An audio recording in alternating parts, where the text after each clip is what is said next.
आज हम बात करने वाले हैं भारत के सबसे प्रेत बाधित स्थान की, राजस्थान के अलवर जिले में बसे भानगढ़ का किला, जिसे सुनकर आज भी लोगों की रूह कांप जाती है। सूरज ढलते ही यहां कदम रखना मना है। भारत सरकार के पुरातत्व विभाग ने यहां सूर्यास्त के बाद और सूर्योदय से पहले प्रवेश पर सख्त पाबंदी लगा रखी है। लेकिन सवाल ये है, आखिर ऐसा क्या हुआ था यहां कि सदियों बाद भी यह जगह चीखती चिल्लाती नजर आती है। साल था 1577। माधो सिंह अकबर के नवरत्न मान सिंह के छोटे भाई थे। उन्होंने सरिस्का की पहाड़ियों के बीच इस भव्य किले का निर्माण करवाया।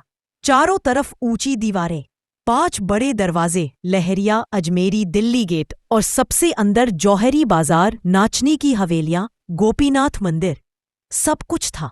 लेकिन किले की नींद में ही खून मिला हुआ था।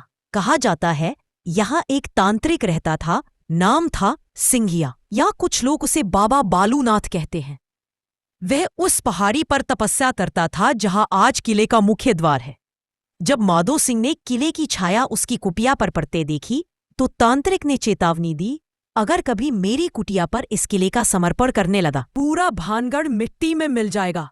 लेकिन राजा को क्या पता था कि उसकी आने वाली नस्लें इस चेतावनी को गंभीरता से लेंगी। फिर आती है रानी रत्नावती की कहानी। भानगढ़ की राजकुमारी रत्नावती इतनी खूबसूरत थी कि दूर दूर के राजा उनके आगे घुटने टेकते थे। उसी तांत्रिक सिंघिया ने उन्हें देखा और मोहित हो गया। उसने काला जादू किया। एक दिन रानी का दासी इत्र लेने बाजार गई। सिंघिया ने उस इत्र की शीशी पर मंत्र फूंक दिया कि जो रानी इसे लगाएगी वो उसके वश में हो जाएगी और उसके पास दौड़ी चली आएगी। लेकिन एक चमत्कार हुआ। रानी को शक हुआ। उन्होंने वो शीशी जोर से पहाड़ी पर दे मारी। शीशी टूटी।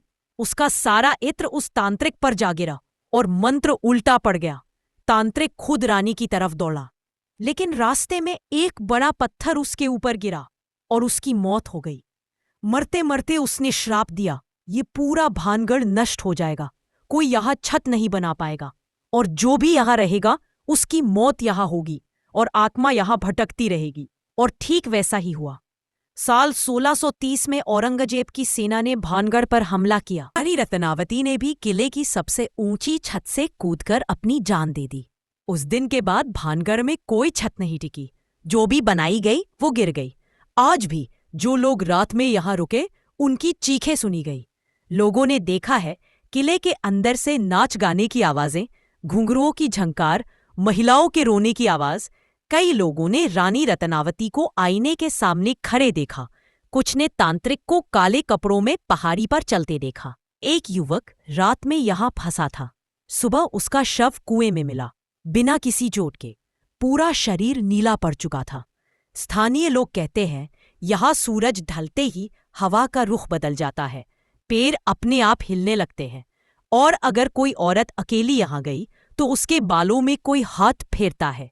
आज भी भानगढ़ के खंडहरों में गोपीनाथ मंदिर के अंदर घंटियां अपने आप बजती है।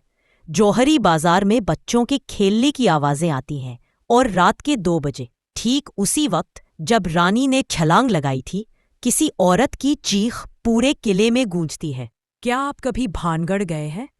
अगर हाँ, तो शायद आपने भी कुछ महसूस किया होगा, और अगर नहीं गए तो याद रखिएगा, सूरज ढलने से पहले भानगढ़ को छोड़ देना, क्योंकि वो श्राप आज भी जिंदा है और वो तांत्रिक, वो रानी और वो हजारों आत्माएं अभी भी वही हैं, इंतजार कर रही हैं अगले मेहमान का। अगर आप जिंदा वापस आए तो फिर मिलेंगे। दोस्तों, कहानी सुनकर चैनल को सब्सक्राइब जरूर करें, लाइक कमेंट के साथ।